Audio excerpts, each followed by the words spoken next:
Hi Deb, it's Katelyn. I'm really excited to look at your pictures again this week, and I hope that you guys are getting ready for Christmas and that you're excited about that. I know it's kind of crazy, so thanks for getting these really quickly. So let's talk about this one. I think this one is probably the one I can offer most help with, and it really does come down to harsh lighting and even lighting.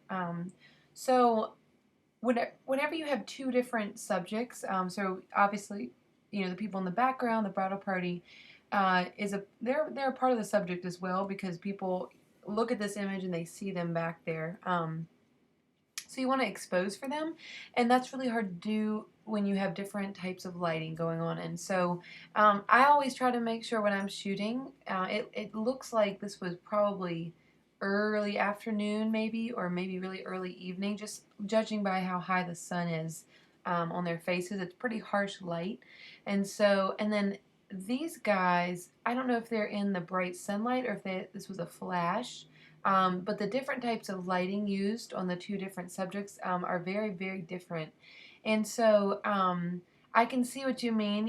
It's really harsh right here. She's overexposed, and I know that that's sometimes hard to control, especially when your light isn't even. And so, when I shoot bridal party shots, I try to make sure that everyone is in very consistent lighting, even to the point of when you look at this image, everyone has the sun is not behind them, so it's not backlit.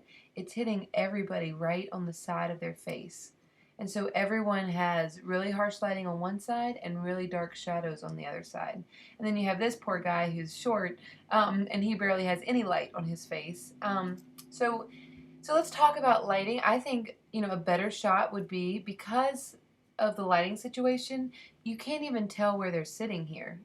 I'm sure when you saw this area, you thought, oh, it'd be really cool to have all this stuff in the water, I think, in the background. But because of the lighting, all of this is underexposed. You can't even tell where they're sitting. So I think it would have been more powerful to have them standing with the bridal party on the bridge. Um, and then seeing what the lighting looked like. When you shoot with this type of light, it becomes very, very what's the complicated, because you have to think about a bunch of different things when it comes to getting a great image. So here are a couple other little things just to think about. One would be, maybe including more of her dress so it doesn't look like we chopped off her legs. Maybe spacing out everyone in the bridal party evenly so it doesn't look like these two guys hate each other. I'm sure they don't, but just making sure there's an even space, because that's the first thing I noticed was it looks like we're missing a groomsman right here. And so, oh, whoops, there we go. So when it comes to post-processing, again, I told several people this, and it's all a matter of preference. But when I look at an image for composition, I'm really drawn to images that are cropped more like a portrait instead of a square.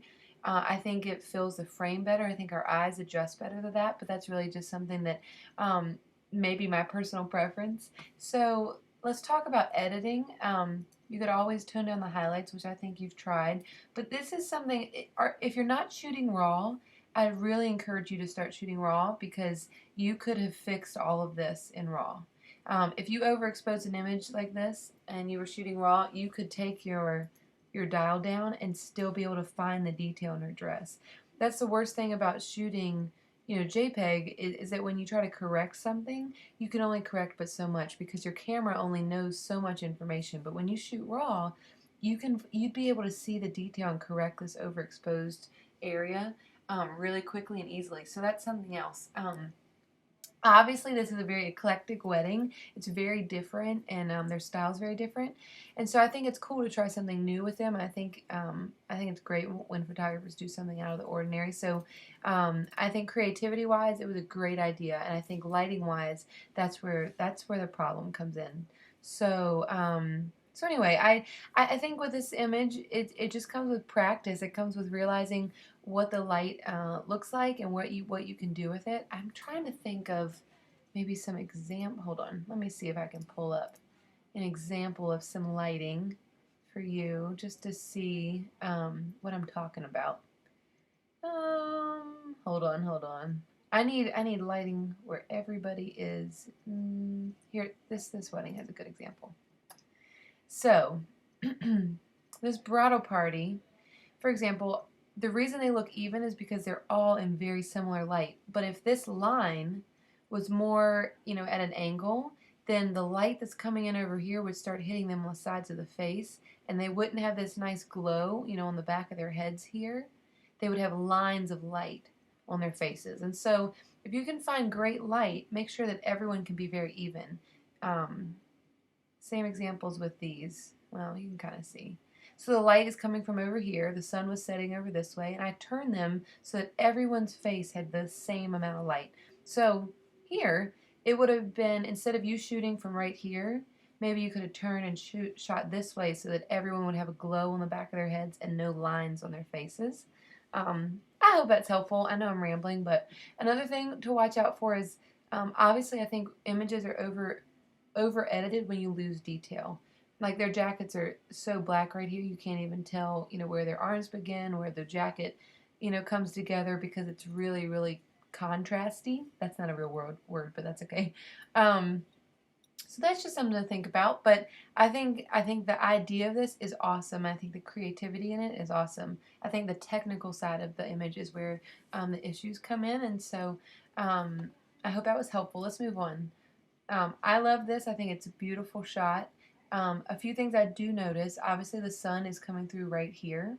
It's probably hitting her on the face and a little bit on his shoulder. So when I look at this image, I do notice these shadows.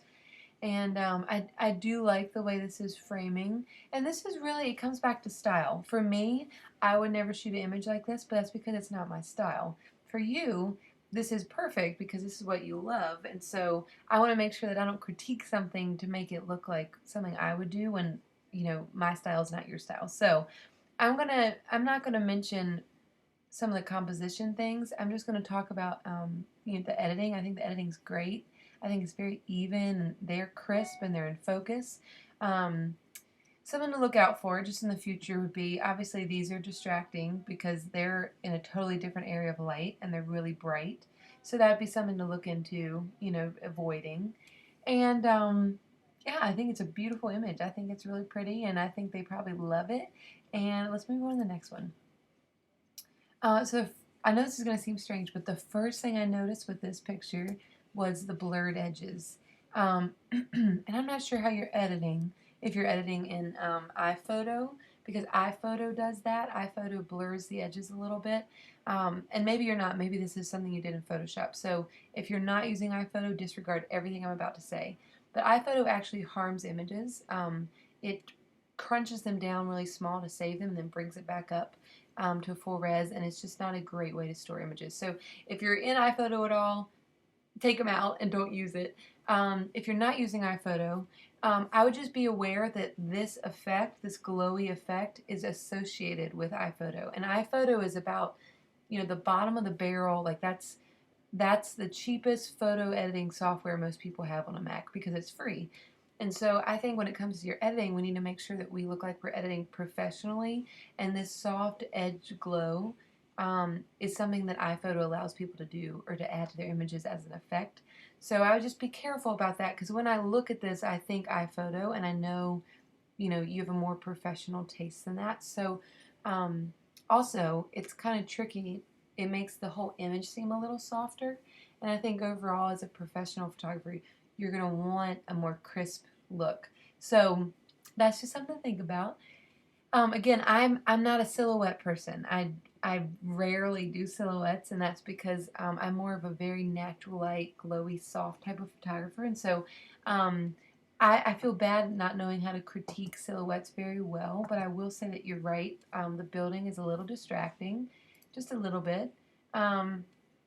I wonder if black and white would be a little bit better. I also think that the windows are actually somewhat distracting.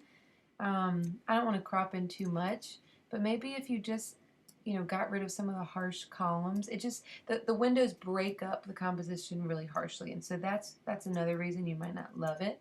But I think that is more appealing. Let's make a copy and just see what we did here. So that was the original, and then this is what I edited. Okay, so I think this is more powerful because I think the focus is on the couple. When you look at this image, the focus is on all this and the color, and they're kind of secondary.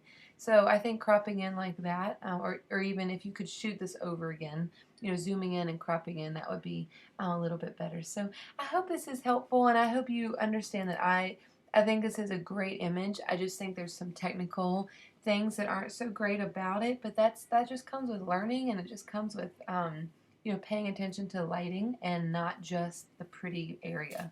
So a lot of photographers, myself included, see really pretty places and think, oh, that's a great place for a picture, and then I realize the light's not great. And once you have the bride and groom there, you don't want to not take a picture. So you take one, you realize the light's not great, and then my response would be, guys, this is a great spot, but let's actually have you guys go on the bridge with the other bridal party members, see what that looks like.